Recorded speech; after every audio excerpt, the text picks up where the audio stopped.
நான் என்ன சொல்ல வரேன்னா, என்ன மாப்ள அடிச்சாங்களா?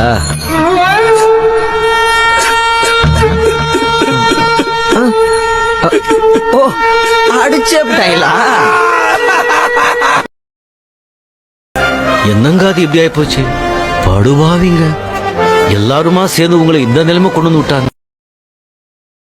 அம்மா, நீங்களாவது கரெக்டா பகிர மைண்ட் பண்ணுவீங்களா? இல்ல எது கேக்குறேன்னா, மிஸ் பண்ணிட்டீங்கன்னு வச்சுங்க, நான் தெருவில் நிக்கிறேன். தெருவுக்கு அப்புறம் அதுக்குள்ளயா இன்னும் 4 இருக்கு.